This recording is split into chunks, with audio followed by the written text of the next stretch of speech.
การเคลื่อนไหวเวียกงานอยู่ทางเมืองศรีสัตนาคซึ่งในระยะผ่านมาปัญหาปรากฏการณ์หย่อทอในโขงเขตบริการท่องเที่ยวห้านอาหารห้านกินดื่มและห้านบันเทิงอยู่เมืองศรีสัตนาคส่วนหลายที่ได้พบเห็นแม่นการปิดบริการก่ายโมงเวลาที่ได้กำหนดไว้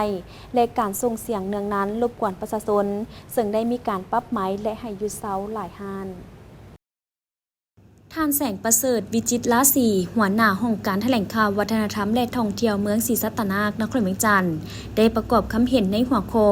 การแก้ไขปรากฏการณ์หย่อทอในโขงเขตบริการท่องเที่ยวห้านอาหารห้านกินดื่มและห้านบันเทิงต่อกล่องประชุมใหญ่ผู้แทนองค์คณะพรรคเมืองศรีสัตนาคครั้งที่8ซึ่งทั่วเมืองศรีสัตนาคมีธุรกิจห้านอาหารห้านกินดื่มทั้งหมด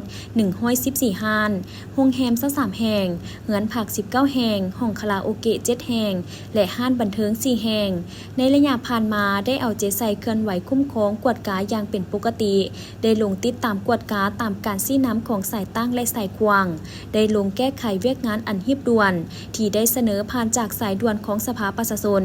ผ่านการลงติดตามกวดกาเห็นว่าผู้ประกอบการหลายแห่งได้เอาใจใส่ปฏิบัติตามระเบียบการที่วางออกเคียงคู่กันก็ยังมีบางผู้ประกอบการจำนวนหนึ่งที่ละเมิดต่อระเบียบการซึ่งปัญหาที่ได้พบเห็นส่วนหลายก็แมนการปิดบริการก่ายโมงเวลาที่ได้กำหนดไว้การส่งเสียงเนืองนานรบกวนผู้อื่นซึ่งทั้งหมดเหล่านี้แมนได้เชิญมาเฮ็ดบทบันทึกศึกษาอบรมกล่าวเตือนในนั้นมีห้านปิดก่ายโมงเวลามี13หัวหน่วย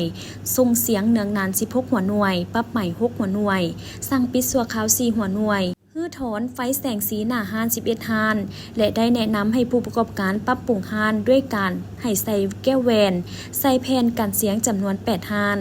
สำหรับทิศทางแผนการในต่อหน้าจะสืบต่อคุ้มครองติดตามกวดกาให้ผู้ประกอบการหัวหน่วยธุรกิจห้านอาหารห้านกินดื่มและห้านบันเทิงเคลื่อนไหวถูกต้องตามระเบียบการสืบต่อสมทบกับคณะเฉพาะกิจนครเวียงจันทน์และคณะเฉพาะกิจขันเมืองลงติดตามกวดกาและศึกษาอบรมบรรดาห้านที่อยู่ในเป้าหมายปิดก่ายโมงเวลาสร้างเสียงดังเนืองนั้นรบกวนประชาชนสุ่มสนเหือนใกล้เคียงเพื่อเฮ็ดให้ปรากฏการณ์หย่อท่อในโขงเขตดังกล่าวลดลงเทอละก้าวพร้อมนี้ก็จะจำกัดบรรดาหัวหน่วยธุรกิจห้านอาหารกินดื่มและห้านบันเทิงที่เสนอขอสั่งตั้งใหม่